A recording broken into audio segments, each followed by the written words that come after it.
Forget about the regular parties. Tulina okunywa paka kuwulira bubi. Forget about that common musical vibe. Kuba vibe ezimalayo. Humble Management and Nile Special presents Ginjera, because we are bringing Jamaica and Amsterdam in Uganda. Okategedde? Don't miss a party full of vibes. Ginjera is happening on Saturday, the 9th of March at the Nile Nest in Ginger. Tickets online go for 70k and 100k at the gate. To book your tickets on FlexiPay, dial *291#. Select tickets, type Ginjera and follow the prompts. Ginjera, our era, our way, our party. Brought to you by FlexiPay, Energy Radio, Notifier, Spark TV, NTV, and Nile Special. Not for sale to persons under the age of 18. Please drink responsibly. Then agamba yatandise kungufu ne taichi kituufu era Kenzo ne Gravity. Sinayogera ku mannya. Nze nawandise wano. Nawandise mannya. Wandise mannya ki? Njaga kulaga ngeko I have encoded the names. Nenga waliwo gwe neewulira nakati kubabiri abo. Kugalibwa jacket kubo wandise. Ne wa jacket nga tekuli ba kifeesive. One on one with Tamale Mirundi ni muyanga lutaya. Oleko wulira ngome weseka. Chani cha wabuyu. Sorry. Chani cha Ntambi. Chani choyo. Chani. Nabizo mukuba apa huku. Luli yanguira kusimba. Nali ndiao nzanya temporani nga wayomba. Ajirete ngome. Nekati bino kasuku.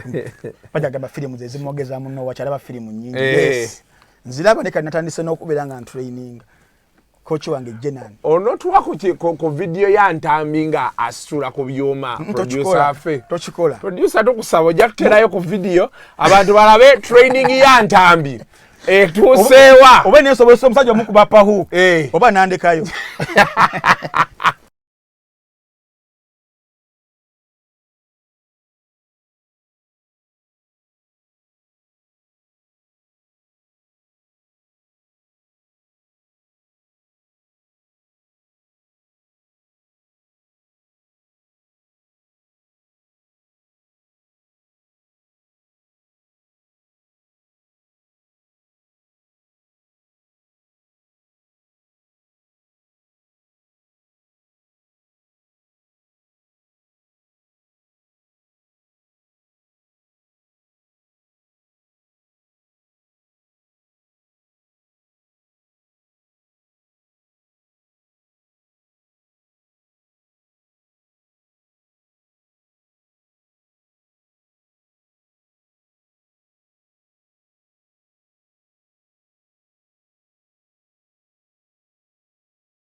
Uganda North American Association yona ekuita ku lukungano lwa Annual Convention and Trade Expo 2024 lwomulundi ogwasatu mu omukaaga okuva nga 3 Agosto paka September nga 2 ku USA Capital Washington DC. Booking a hotel yo ku Gaylord Resort National Harbour ba entrepreneurs ba vendors ba exhibitors abayimbi bannakatemba n'abaana bitone mwenna mwanirizibwa jangu nyimira weekend ejjudde business networking culture ne entertainment wewandise kati ku Post Bank oba Housing Finance Bank kuli okompi okwewandisa kwa $240 zokka nga wesoga Annual Convention and Trade Expo 2024 y'omulundi gw'asatu mu omukaaga etegekeddwa Uganda North American Association UNA. Ya. Define wano. DOP. Njagala kusooka nakwebaza bannaffe yaba Muno Watch. You doing a good job. Yes. A message okalabye. Ka message nkalabye. Muno Watch, thank you very much. Senga abantu bonna balinga Muno Watch. Senga obulamu bukolaki? Butambula. So Muno Watch emitwalo 3 egya Uganda buli mwezi nobera ngola filimu z'abavijje ba Uganda bonna empya n'enkadde nga n'enkadde ez'omukina n'abajingo nga bakyayogerera. Tuzikomyawo mu kabadini tuziwe kifaananyi ekirungi ennyo. Tetujjayo filimu n'emu yonna tubeera twongerako bwongezi kuwaaka. So Muno Watch mujettanire nnyo. Ayagala okumanya ebisingawo ojja kuba ku namba yange 0701 870959 ya Frank Ntambi kwekugana ku Sendwave okusebo Sendwave bamuweereza okwo nga tonakumbuuza birala. Send the wave. Yes. Okay, today is Monday. Yeah. Of course since then ku KFM wengenda okubeera ng'ekintu nkitambuliza ndine Frank Wayne Ntambi, the juggernaut, the renegade, the encyclopedia, the man, the myth. Later nabagamba nga nine Kasoka will become a legend. I came, I saw one day nga nine Ronnie we shall conquer. Nzo musajja bojjange embalabasa ate embalagalanga kasa. You can call me King T'Challa mu Black Panther. Nze question is the answer. Emperor ndi Mansa Musa. Ndi mutabani wa Mufasa ate nze Houdini y'omufuusa. Ndi writer, ndi actor, ndi philosopher ate ndi professor. When you get a bit Confucius or Ronnie agamba yes sir. When nasomesa analysis njuzude junior yali yayosa. Tampo nanga cancer, tansima tukanga kunsa. Ndi ku buli mukutu nga KFM mwana wattu. Okay. Is ordering your stock from China, Turkey and Dubai stressing you so much? Is it taking you months and months for you to get your stock? Just 1, 2, 3 and trade like a boss you are. 1. Talk to Iran Global Logistics on 0740 152 331. 2. Let us know whether it's sourcing or sending money to a supplier that you would want. 3. Enjoy our unmatched customer service. Trade like a boss with Ryan Global Logistics. Find us at Nabugabo Street, BBC Building, room N412. Call us on +256 740 152 331 or +86 180 723 935 15 or +86 132 502 156 85 or visit our website on www.rangloballogistics.biz. Rand Global Air Express Cargo. We move anything, anywhere.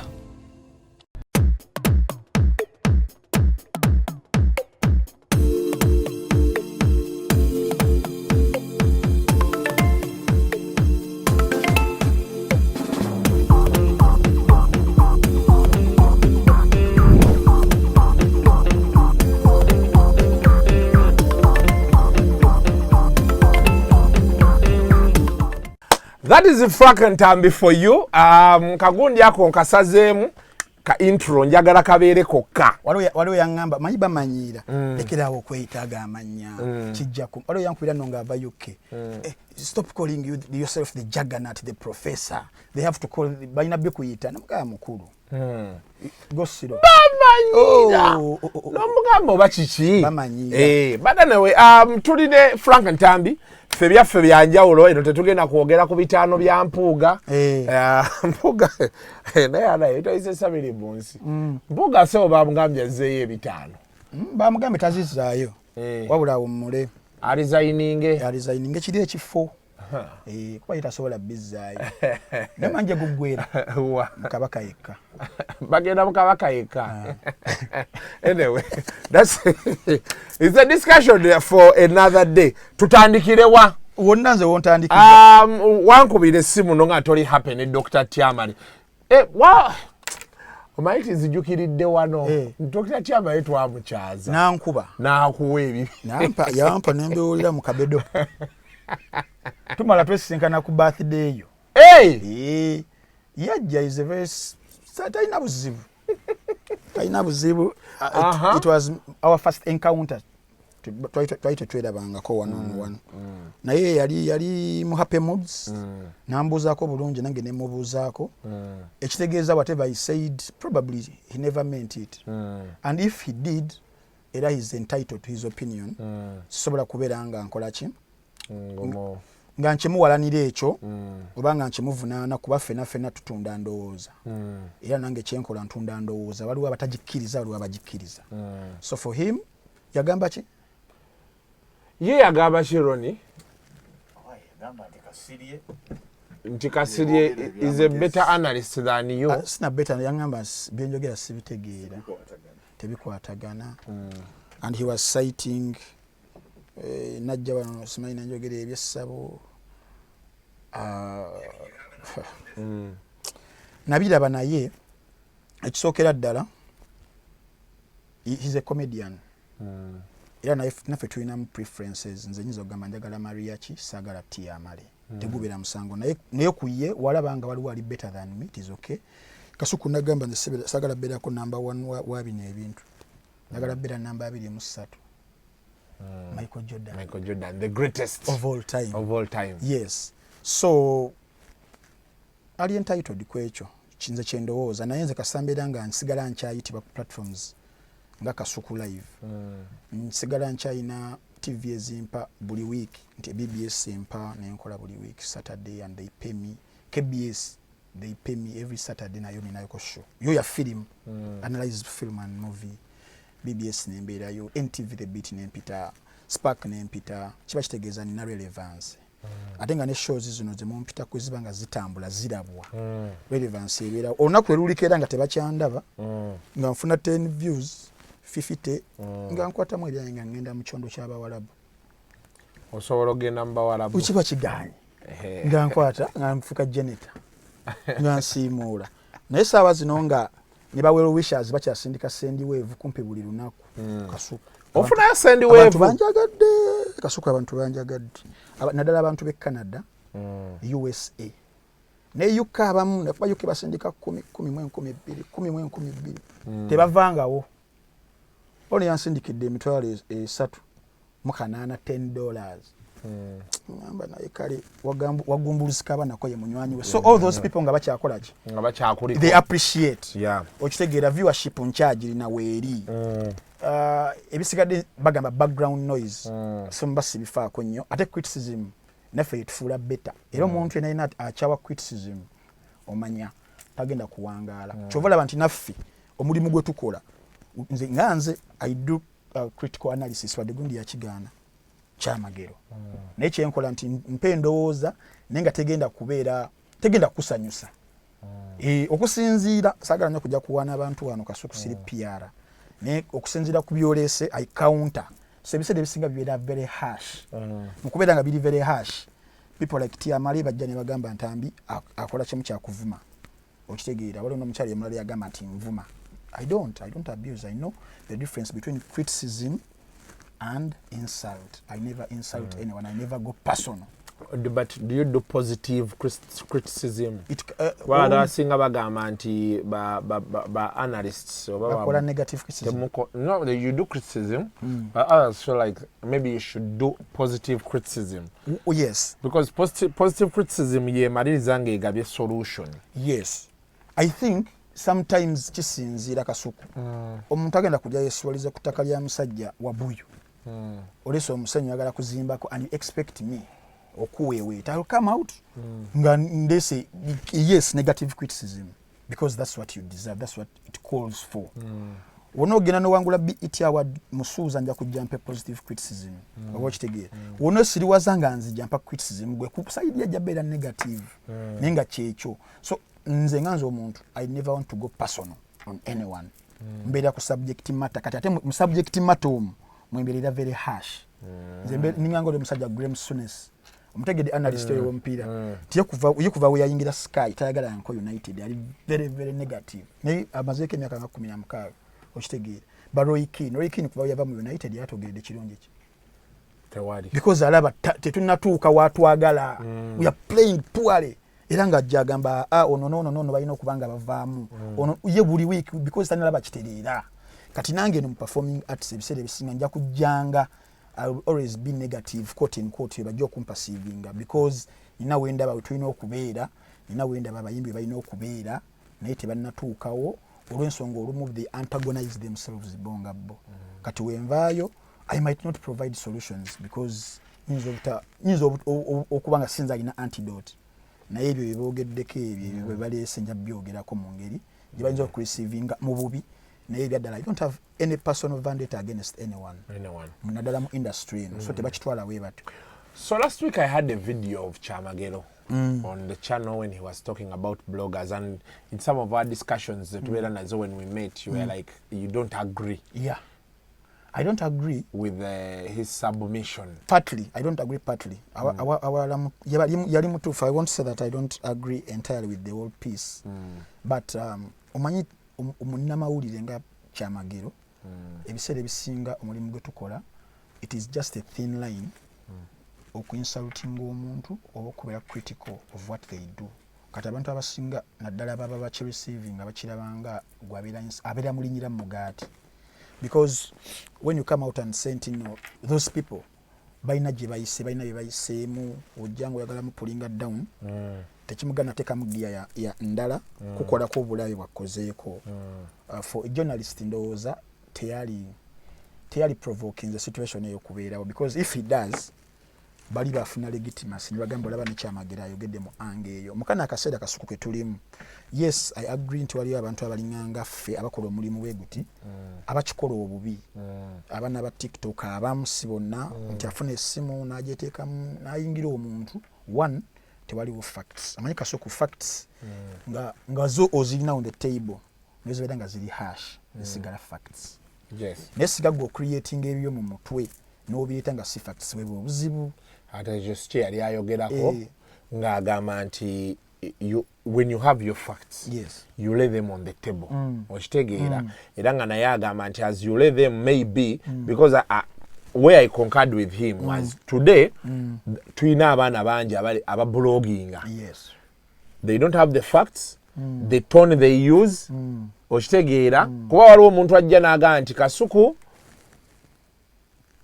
wakutta omwana bwino wuuno bwati ne bwati ne bwati nga ne tonation ye because kat these days society yaffe fuuse fragile nnyo toni mwoyogerera nayo yes Ntambi asologa nti Gravity teyandizimbye ku ttaka lya musajja kubanga liri ttaka okitegeera olina agamba naye waki mukambwe toni gyakozesa oba otegeera kye ŋŋamba. Yes, so if a person has their facts with them I honestly think tewali muntu who is going to come after you. Yeah, nanti waliwo nze kyesikiriziganya nakyo kyekyokuzizika bali nti nno bazimbye ekintu kyabwe okitegeera tibalina bye bayiseemu bingi so they will go an extra mile for someone pulling down.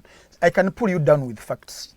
That is my point. But was he against pulling down someone with facts? Yes. No, he was against pulling those people abakoze kyebakoze. Abayimbi baffe saba zino Kasuku because ffe tukolera nnyo mu performing arts. Okitegeera nti balina bye bayiseemu bingi nnyo. Yes, they've made their names, they are somewhere. Then Frank Ntambi comes nga kyagenda okwogera kiri factual naye nga kikupulinga down. That's why gundi gye nfunye threats zona zenfunye n'abagala okunkuba tebagala kunkubira ku principle. Bagala kunkuba because balaba ekintu nti nkiyingiramu nnyo abantu nenkibalaga nti kiri bwe kiti nti babuusa obabuusa quote in quote bwe kityo okitegeera. So abakigeneralizing abawa legitimacy yet balina okubeera accountable all the time. Omuntu yenna nga oli mu public space eno kabeere nze Kasuku. That's why ngambye nti sobola kunyigira tiyamale beyayogera because that's how he perceives me. Singa tetukkiriza naffe tukolako criticism, we can never be better critics.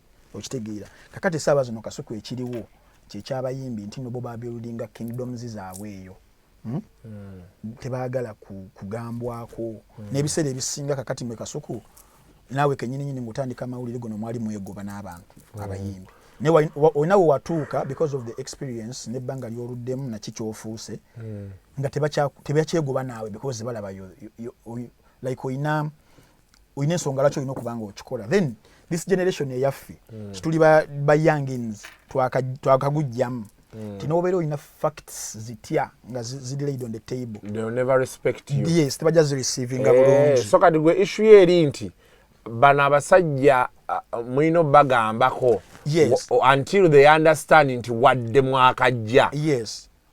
You are factual. Kati ensi ekyuse Kasuku nti abantu abasinze okukola innovation zonna mu nsi ziri mu kutambuza generation into bato. Zuckerberg yatandika Facebook nga ine myaka 24. Okitegeera kati omu ku billionaires abasinga mu nsi bangi nnyo abakoze innovations nga bato. Kakati saaba zonna guno omulimu you accept nti n'obeera nga gwejjuze chameleon bebe cool 44-45 years a person nga asomye byasomye nga ali 22 wabeera nga raising legitimate points zitaking in oleme kukola kiri olaba gundi lwaki yasurvivinga nya nga tebamumanyira nnyo Isma because of the age yali musajja mukulu nga ate Isma tukirizo batugaane tetunaba na kubeera half of obukambwe Isma bwe yakozesa. That is the fact. Yali mukambwe nnyo ku anyone. He was very very harsh. Naye bo bamuleka because musajja mukulu abadde wakoze eki.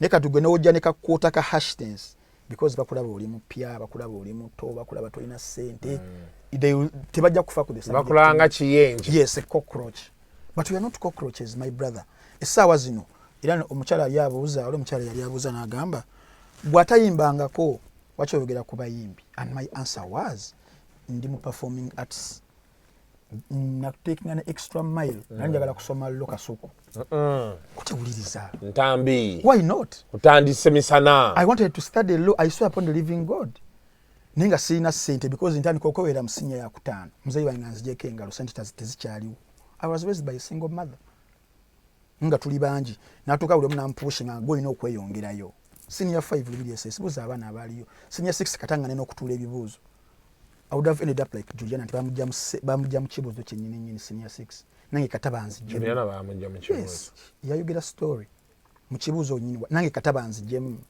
nenegayirira nali nsoma amawulire ku assembly di master n'agamba muleke swaibo abamumanyi mbaziira okitegeera nengenda ku campus era nga nze alina okweyiyiza sente nenga njagala kukola law nenga sente empitirivu ne points nali nzirina nengenda nenzijjayo drama and film sawa zonna bagitali brand performing arts nenjeweerera nenga n'olumu sente zimbula semester n'otuulayo ku omwezi oba myezi ebiri and what I was doing is doing coursework eri abaana abalala nga n'abamu bali mu law.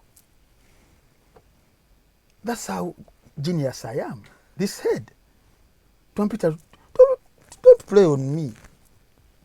I'm a genius. Sagala blowing my own trumpet. But is a gambi is nakolanga kuswa kwabana abamunenga nabambali mullo. Esa wazonera kudde okusoma mateeke byaddala. Esa wazino. So nagamba omukyalo ne mugamba nti lwaki njogera ku performing arts nti me I took an extra mile nengena ne musoma. Naye ate ekirala Ntambi obadde mbino ebintu by'abayimbi. Ebbanga ddene. You were Junior's sidekick. And you, for I so was many, also your yes, sidekick. Yes, you were my sidekick. Waliko ku Kasuku website zaffe nyingi. Ngampandika. Wandika. So I don't understand oli bagamba nti wachi oyogera ku bayimbi. Tebamanyi. Era gundi balowooza wakaguka bugusi. Era gundi yayimba oluyimba Jay-Z ne Kanye off their album The Throne. Baluta HAM Ham. How does a motherfucker to tell those niggas who I am? I'm about to go ham. How does a motherfucker? Okubabuulira kikyoli. And sometimes obato kibate kyetaagisa. But sometimes oyina okuvaayo n'obakola ki n'obabuulira kino kyenkola ki kyendi. So siri mu space eni ya performing arts by mistake. There are so many people, so many peers of mine abali mu guno omulimu nga ne batisimu tebagirina ebbaluwa. And they have jobs ku TV babasasula. Ninga niwo mugamba kali mwezi aliwo atandikirwako. Kindergarten aliwo nga tebalina. How about me a bachelor's degree? And if I come out njogera nti nasoma bachelor's degree nga batandika otusinga ki ekuyambye ki. You understand? Bannange okusoma kubeera kusoma. Tukurespecting naddala nze omuntu yesasulirako ne university myaka 3. Kyekimu ku bintu byensinga okubeera proud of. Oba kitegeera. So I have to use it anywhere wekimpisizaawo. Ate bali benchigamba nga batandika otambula nazo butambuzi zikuyambye kizinyambye my brother sandi badde wanonge nsendaba sawa zino mu analysts abaliwo nzasinga ba sponsors aba sponsoring there are so many ngani soko iseo ba sponsor abo babiri wano muno wachitwa muisizaawo muno wachi yawedde inafunye Genan Fitness Genan Extreme Fitness basangwa 5th Street au industrial area opposite near Design Hub wano jenkolera fitness jokola gym nakulaye mumanyira tikasuku jangu wano okolemu omusalo olubuto kati mbera ku butunda buno Kasuku eno begwa mwe balete endala I no longer drink beer like you people smany drink waraji no right now I'm taking passion waraji wamuvuddeko nali na munywa di nali jasimba besa danga wontera mu mbeera awo nebuzabuza nefuna amazi okitegeera bile kwa butunda bwange na yachi ateka wadi waggulu awo toteka wansi okitegeera kati jenani babo mbayina Sunday Slowness Power eri abo siba 3 ina baganda banga batinas oven abo sibana Ivan Transport Center siba 5 LC Salon simu kaga bano ba Global Conference simu 7 okitegeera and so many others okitaba so oyera basigala bakyampa buli mwezi nga bampa sente mbere nga mbayisaawo nga nze brand ambassador wawe ku platforms zinga zino. You have to give me some respect. So you feel ba bloggers basigale nga boogera kye boogera kasita kibeera factual. Webali however harsh it is. However harsh obuzibu butabira factual. singa ndikira wano Kasuku live nende bulo omuntu oyo abere baddembe okuntwala abere baddembe okunsindikira bakifesi bankube if I'm not fact akobe na ku society je tulimu anti bakyayagala mazima bwe buzibu mazima gabayisa bo nenga naffe rolo yaffe Kasuku tuji playinze rolo ya mawulire bagamba tulina bera ba fourth estate faba checking society obani obera ngoli mu public okitegeera gwe ino ba checking akati obuzibu wali abagalo bera untouchable umwogerako ngakusindikira embwa obo kitegeera me I would want subject matter jenjogedde you counter that obo funa omuntu akikounteringe newo ogoyinga extra space mbuno kamufunire bakifesi bamukube bajjamu oyo guba Ntambi bajja kubava ku bayimbi ojja kunkuba gwo omuyimbi onkube nesinga mpona Kasuku ndi mukola fitness kati no wiki ngira kuba nkola kickboxing ne boxing nze ojja kunkuba nja kutereka ngira kuberanga musajja afoli Gerard Butler mulo abiding citizen wajiraba nzo yenda kunkola ke ekintu onkube nkuwandike waite emyaka ebiri nga nkoze omubiri gwange nja banonya omukomu ogenda kufafagana n'abayimbi nze bagwaberewo omuyimbi ati mbamanyi bonna abampalana abagala okunteekako obuzibu waliwo ono toyogera oyo ate ono yina musaba wano kasabeke wali ewankulukuku batwe wano nakati wendi wano omwewulira waliwo noono okitegeera bano balina obuzibu abanoonya ono yenda mala kola no training kuba yakolamu then kino kyo nkyewulira enedde nowonzija luddawa nowonzija mutulo kino nja kyo kuba okiba kyagala kunsindikira kati bali abalala kasoke mala kola fitness nkola omubiri mbere nga Statham be migere be left right hook so munsindikira abantu abo nga mukimanyi nti sigate munzita ninfuna akalamu katono nga spit on my grave kadi olinga agadi buli ajja okukuba akukube kufa ankube kunzita kwa singa mpona kati niwe kati pulsing ekuba ne banteekayo ne mbeera mu kitanda emyaka 3 wenkomerawo now that takes us to conversation y'abayimbi yes sente ndoza zifuluma weekend kirabika bilioni 5 bagambizi bagenda soko bba wako nakulaba kusaladde ku BBS ne basayimo nga mugamba bagambye mu collateral egenda kubeera luyimba yes sebo bilioni zali 13 13 billion yes basoka ne babawaako bilioni 3 mweche twamanya yazitwala kati no wiki bilioni 5 zigenda baba wako 3 billion so this week 5 zigenda kufuluma then baba we balance later then nekirala Serene suit sawe babaddawo mbu bagibagulire kikotinge bulungi bagibagulire according to Kasoro not kupangisa bagibagulire bagana jigulira abayimbi eberenga ya abayimbi yes so simanyo bayakyogedde nga gizem because why ugibagulira for what obebazaaki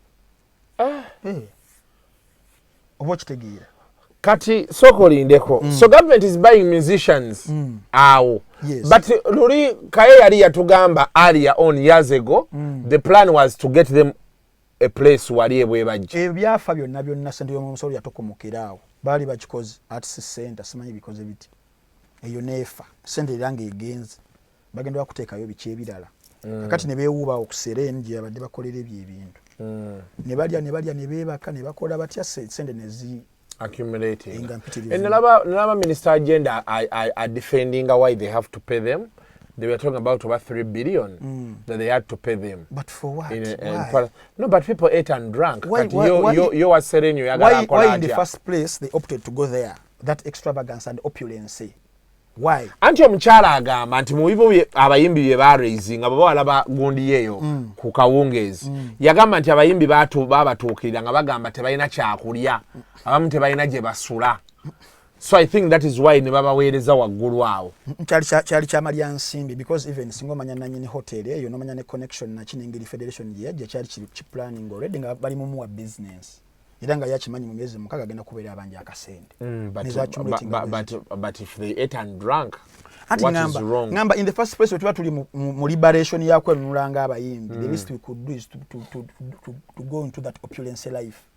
Obo kitegeera mitubadde ne meetings ezenjawulo mu gundi ebyenjawulo tugenzeeko eyo kubeera nga tweyagalira eyo baliyo bawuga we banywa shisha babayita matu and they are saying nti bali mu kubanirira ddembe lyaba artists yet they are living an opulence life, the Escobars, They have become the other Escobars. But the artists themselves bebaliyo. Nanti bebaliyo bagamba tebalina kyakulya. Bebamu abagamba Ntambi lwaki otwogerako ina kakito kusinga kino. Bebamu abafulumya amamotoka buli week omwaguze Range Rover. Bebamu abatulaga amayumba buli lunaku and they are saying tebalina kibalina. They are contradicting themselves for starters. Oba kitegeera in a bid of okubeera nga balya ssente y'omuwi w'omusolo. Naye nga sinna bagenda ku ssente y'omuwi w'omusolo ekisookera ddala kasuku. Ssente ezo n'ebira 1 trillion nkulayirira see a solution y'abayimbi kati oli ogambe we don't give solutions. Today I'm going to critique and give solutions. Okitegeera ekisooka in a country nga tewaliwo systems and institutions omuntu n'omuwa trillion 10 zigenda kufa. Kati music industry ya Uganda bane art sector yennyini erakinga institutions ezikola erakinga systems ezijiwanirira.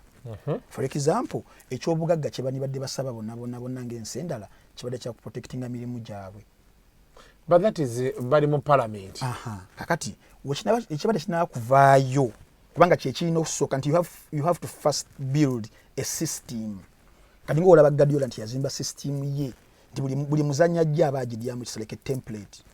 Haaland kiveeri kitukuba bani batukuba because he are building a template. Ka template y'abayimbi ba mu creative world zina kubeera systems. System namba emu ebeera protection of their works. Oba kitegeera. Kati saawa zino tonna bakubeera ng'ogifuna egenda protecting emirimu. Nojjayo ssente era ziba zigenda kufa. For example ng'ojjako ziri ze bagenda baba bejjeko enfuufu. Ezo sezifaako. Naye zino ze bagenda okuba nga abeewola bateekayo collateral ng'ennyimba. Okitegeera.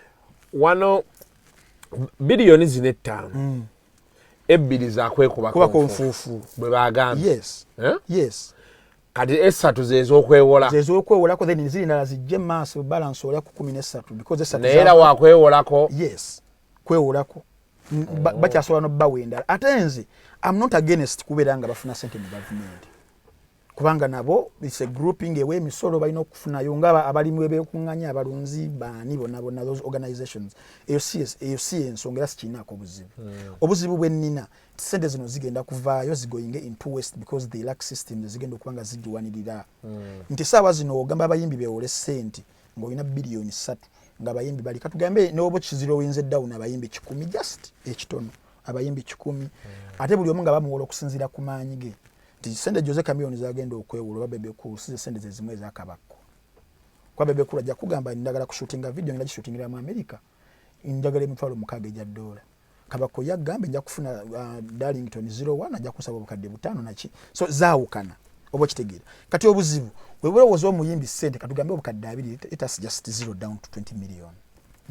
Nakwe kuli oluyimbo kulunonyo obukulu amuwandiisi kwe kuli audio kwe kuli visual kwe kuli ne promotion ne brand y'okutwalizaamu obukadde 2 naye nga bagambye nti olina okuzizzaayo mukoze ne structure yammwe owaddeyo n'ekiyiiye kyo oba kitegeera kakati obuzibu ogenda after 20 return on investment eririddawa okubeera ng'ozizzaayo essaawa zino mu system nga wogiraba ya music wa Uganda watambula nti edda luli nga wakyali wa publishers bakasiiwuukira ng'olishuwa nti dole y'omwana wenjikolera nenjimala nga bampadde sente nimba nzeewoze ngenda kufunayo obukadde 15 awakasiiwuukira obukitegeero bakasiiwuukira kati n'ogamba muno nyinza bubanka bukadde 5 babumpole omanya wali return on investment weri nti kasiiwuuka ajja kumpa 10 nziza ya 5 kati essaawa zino nga ne music tetukyalina na culture emugula we are bootlegging okitegeera ate nga nabo culture eyo nyinyi basinza okubeera nga bagitusibako abayimbi ffe tubadde ngawo ku Majestic nga bakuleetera ennyimba zaabwe obeere ng'ozidistributi nga bwereere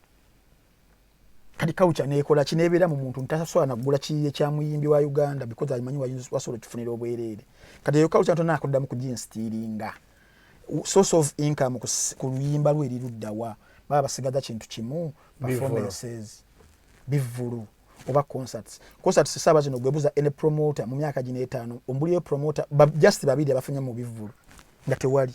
So for you feel like zino sente z'okwewola nga tebanabazibawa bandisoose baterawo system ene basobozesa okuba nti bebajjayo sente zino ate basobola ozisasula naye kigenda kuggwanga bazibawoze then batutte ennyimba zaabwe kubanga collateral nyimba nga bazirinako we don't know bagenda kutwalako rights ki performance rights broadcasting rights distribution rights kiki bayinza okuba nga bagala all the rights exclusive rights bazitutte okitegeera then we bazitwala ne batwala bonga bateka mu basket nga bazikuŋŋaanyiza for example nti omuyimbi Jose Chameleone enyimba nazo naye yewoze tuzirina sente zimulimye okusasula abayimbi ngani aba bamaanyi bazirina then waitebe emyaka nga 5 bo bamale bate amendment ene ya copyright bo bagite because egina kubeere bayamba bo balina already the basket mwe bakuŋŋaanyiriza zino ennyimba batandika defending ziri ennyimba zaabwe against plagiarism yewe bali nnyo kati bo bafunemu yes kubanga essaawa zino bakyaganya okubawa the system yegundi yennyini nyinde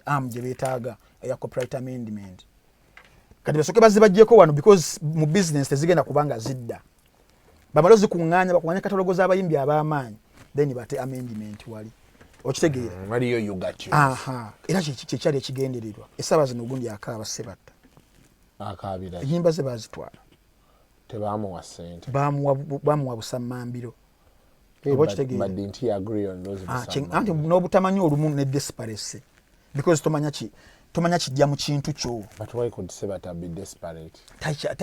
talina wadde ekikumi kyovalaga bakozesako ng'example bakenzo tetwagala tubeerenga muzeeyi sebatta musajja watunga aliawo kimpisa bubi nga bawerako example zonna eno ono golaba yali mugagga nga yakuba ddole y'omwana alina obukadde kati talina n'olw'ensonga eyo gavumenti mutuyambe oba okitegeera kati abayimbi bonna bagenda maliza their examples of sebatta okiraba so in my analysis nakirabe it is a plot okubeera nga batta art kigendererwa kivudde eri waggulu oba okitegeera nti niwabadde basinga okujja ssente mu performances zibadde buzz essaawa zino etteeka lijjira alcohol control bill eri mu parliament era wiiki ewedde bagendayo abayimbi nga baagala gichallenginga okuteeka ebbago ku mwenge oba okitegeera kakati nze njagala ombulire wa art wagenda okuba nga survivingira nga nababadde basembayo tegana amabala ga replacinga bali abalala bali bategekanga ebivulu bawa abayimbi sente ne bajja bawa badijji ne bajja ne bayimba ne bafunayo akasente essaawa zonna bo bataddeko amateeka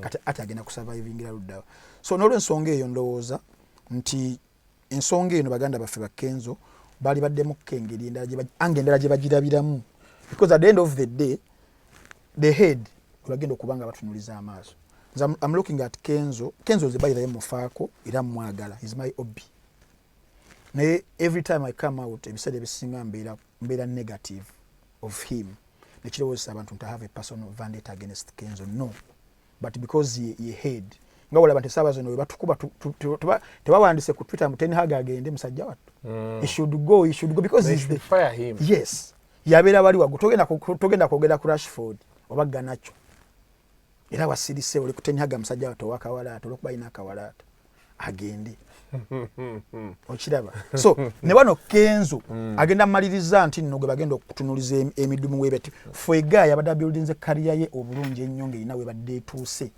bagenda maliriza bayimbi banne benyini bamupulinze down bamwekwase nti yakola ki yabasuula mu ntata ennyimba zaabwe yazibatwazayo ne bazitwala okiraba so I don't know oba yakikola nga alinamu lenze eyokusatu kyekiyinza okujja like 360 degree dimension ngosobola ogitunulamu n'ogamba Kenzo erinnya lyembadde enzimbi endi international star baganda bange ba Wizkid bamaze ne bagenda sikena kuddamu kubasanga nga ndi mu bino because Kenzo abadde wano like for 3 years nga atudde for reasons I don't know naye in that space bali ba competitors batebo bataddeyo tabo tagenda kuddamu bakwatako wadde kulaba we bayise nga tene bayise batandise okuzibikirawo kuba n'abalala be bayisawo abaabo anyway I don't know how best I can bring it, but I want to believe that anyway. Ekikulu n'obwavu bungi. That is webo obuzibu kasuku. Kuba njagala nkubuulire abayimbi baadde tebakyalina ssente. Nga tubana bo mabalanga baspending obukadde mpaka ku 10. Be batini nze bwe navaayo ku raising argument yange nenga nti abayimbi balya ssente balye. Kuba waliwo group eyali erya bebo boolaba ne waliwo abatayina kati omusajja okujja n'agamba kati kaŋŋambe sijja ku example omusajja bajjanaga nti nze mumpe $5,000,000 mbawadde yiyo album nnamba nga bagitwala ekyo kiri very okay kasuku naye wetejjemu kintu nti leka bannaffe balyeko nabo bali baavu tugenda kuttegwa nga notulimalewo because institutions zonna zigudde lwekyo leka banne abantu muleke bali abantu baavu kyetwagala ku building institutions nga zikola nti ati batwe institution ye yaffe nga tusobola okubeera nga twetweseza ebyaffe tufuna amateeka agatufuga nga geego we won't need that money, we won't need those handouts because handouts zigirako ekintu ekyokusatuka so kyengenda okuddako the political game gye tulimu essaawa zino bali mbazanyisa byabufuzi abayimbi. Can I explain? Please. Oh, you know. I don't know. Then why are you asking me to explain? You are keeping quiet. No, I was listening to you. I wanted you to make your submission. Okay. Yes. It's okay that Dala to give them at a time when one of the artists yavayo no art najja no musifiyene ya politics. That is Kyagulanyi sija kutya kyogera. Kyagulanyi wajja wano. The state realizes amanya gali mu art. So there was a need of neutralizing artists and the art. And how do you do that? Bakole mu obukundi obwenjawulo. You create NCF. Bikulemberwa ndigida at the apex. Ndigida who is the cadre of NRM. Aberenga yaba featuring eno na jemu yabateeke wano.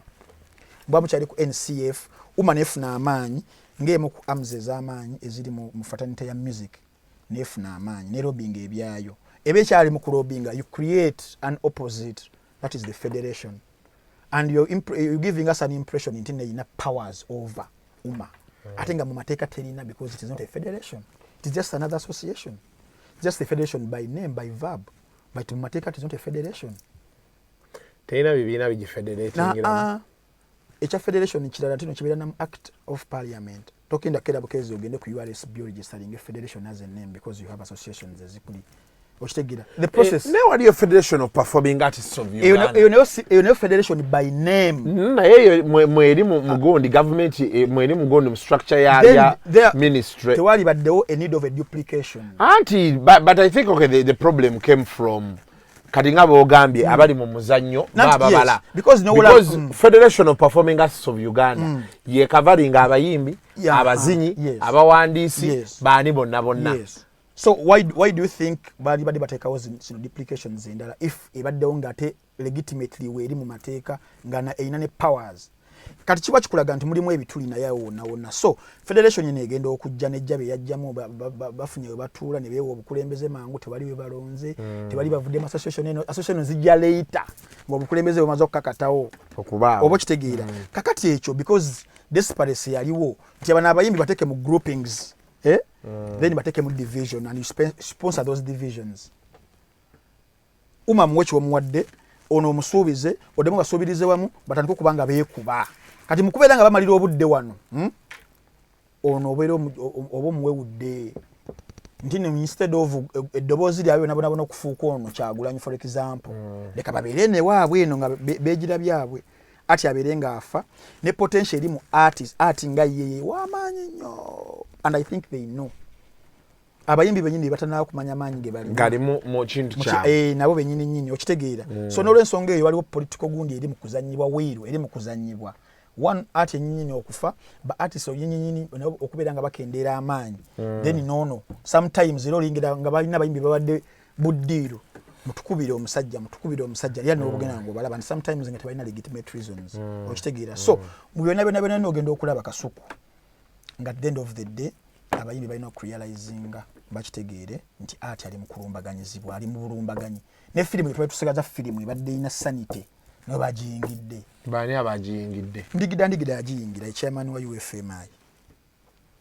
The UFMI is a collective management organization collecting royalties ku aba filmmakers rode yali yafafadda kali ndigida imagine omuyimbi atenga chairman w'ekibiina kitwala aba filimu ngatazanya ngayo wadene skit nemu bwete dakiika emu ya filimu Kagolo cheche kibiina kye yali akolera kyekyo kati Kagolo ekibiina yakikwasiza ati alagadi sina kikwasa mulimu my board of trustees simanyi because ebita bingi na it's still UFMI now Ragadi is the chairman oli yali chairman board of trustees Kagolo nga CEO Jenny Numbers executive director talina badde omujiji naye nga tewali mu mateeka mu regulations batugamba alina okulembera CM alina bana obumanyirivu mu economics at least a diploma oba mu mateeka because mugenda kubeera mu mateeka copyright nene bamuwa CEO and what happened nga bagenda kukola illegitimate operations kwata baana muzizayi na majestic nenga tebali musango kutuuka mu court bonna bakomaawo kati Ragadi gwe bakikwasiza ye chairman wa UFMI ndigida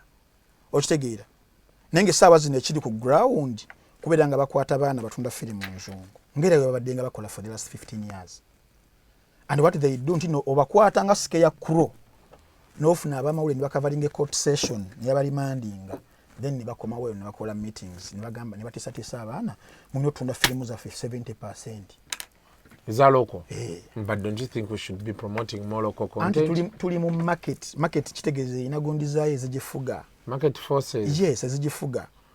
Go improve your product. Sabazo no tebali abayimbite tebajjuza nti comedy store ina fan factory ina ninga naba Nigeria abantu abawuliriza wano.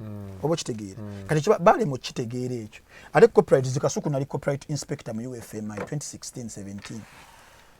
Era ina issue dealing with copyright abo mbalekayo era nze nakoze library yange jo balukeza movies awo opposite yaya nimbagamba bajje bakwate babayita basajja ndigidandikida abasinga opposite yaya wa awo obo bugundi bakoze obupyo obuduko obupya ntaddewo movie library ntunda filimu ya muzungu bajje bankwate balabi timbalekayo naguze dana amabanda gange n'emiggo kiboka egenda kuluma nekuno kunako app ya kamera mbandaba webatukira webati kiboka egenda unagambidde abana baboda abali awo wembalabirako kiboka enyoke balukeza movies bajje bakwate kati kibakola bagenda mu byaro Masaka Rudda wabambi batamanyi na bya mateeka ba film ne bakwata ne baleta paka eno ku URSB paka mu court ne babiranga sike ya kro ne batisa timuno tunda film yo muna Uganda ku mpaka tewali aganyiji tunda ku mpaka ne forces of market zigamba ziti anti omwana tikimugana ye kubiranga azugula ziba zigenda vamu sente sibwe buzibu siga mute bagala they would want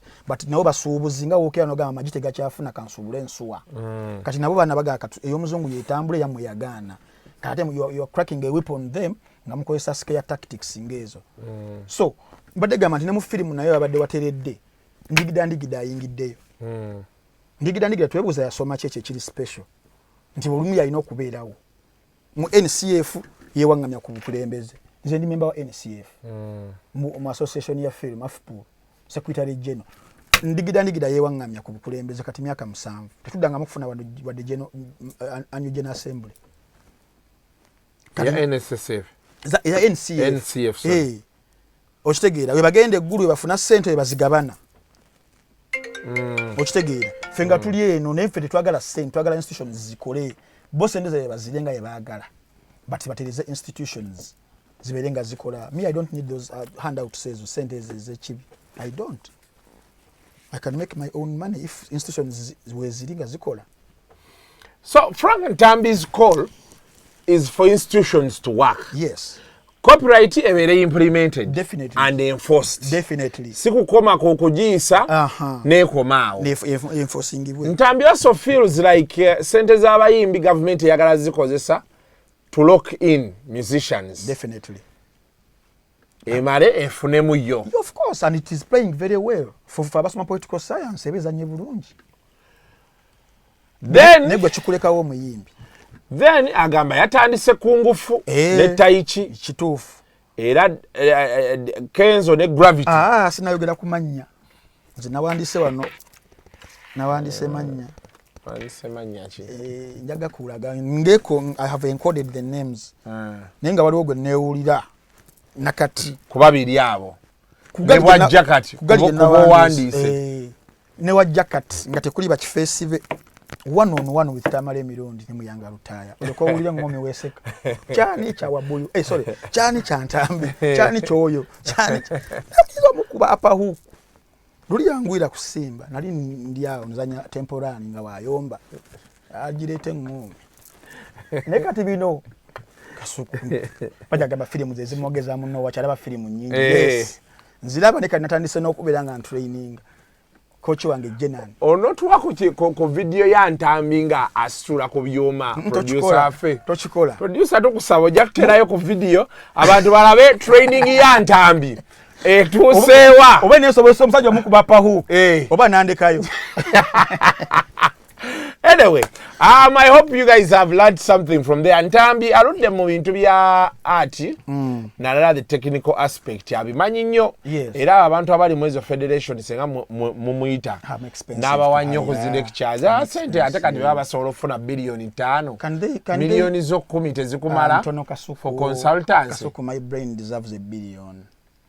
kati ku bilioni 3 bampeeke mbajja kugira okitegeera kati Kyagulanyi nyini ansanga ku Makerere ku performing arts anti ndi alumni we nga nali ndi muzanyo bali baguta 12th night William Shakespeare tuberuddemu nzira kuba film nagano zizanya naye nga nali muwandiisi nabandika film nenjuguza gaye agizanya ku Kano Plus e Bufaransa 2015 nenejjako meeting yagoba omusajja wagirimu najirimu nabagamba mpuga tumukwate ku nkoona asusse mukyala yamukuba akaama kigende najirimu nze ndibeeramu. Until next time, mubeere bulungi mweraba.